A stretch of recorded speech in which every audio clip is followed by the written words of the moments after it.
ओम श्री गणेशाय नमः। अथार्गलास्तोत्रम्। ओम अस्य श्री अर्गलास्तोत्र मंत्रस्य विष्णुरऋषिः अनुष्टुभ छन्दः श्री महालक्ष्मीर्देवता श्री जगदम्बा प्रीतये सप्तशती पाठांगत्वेन जपे विनियोगः। ओम नमः चण्डिकायै। मार्कण्डेय उवाच ओम जयन्ती मंगला काली भद्रकाली कपालिनी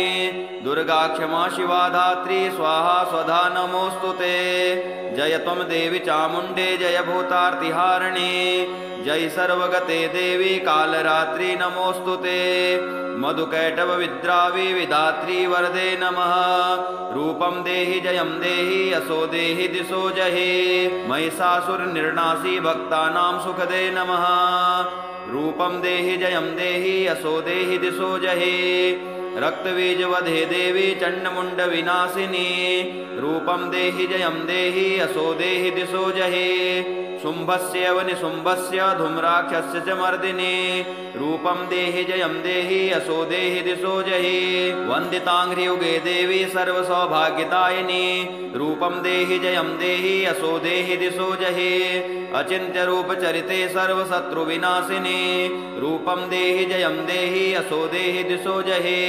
न तेभ्यः सर्वदा भक्त्या चण्डिके दुरितापहे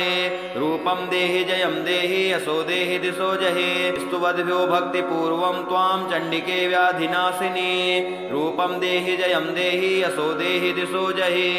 चण्डिके सततं ये त्वाम् अर्चयन्तीह भक्तितः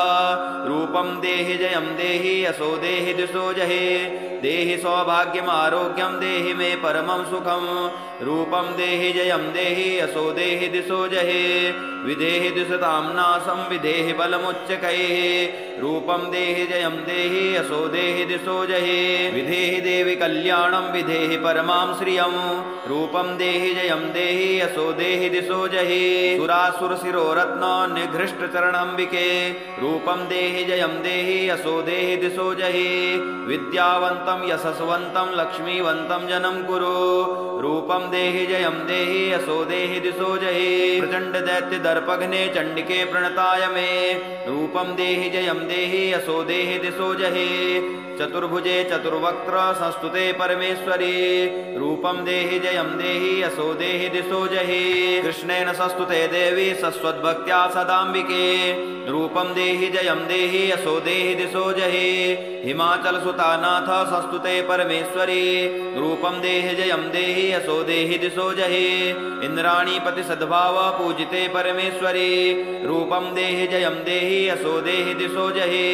देवी प्रचण्ड दौर्दण्ड दैत्य दर्प विनाशिनी रूपं देहि जयं देहि यशो देहि दिशो जहि देवी भक्तजनोद्याम दत्तानन्दोदयम्बिके रूपं देहि जयं देहि यशो देहि दिशो जहि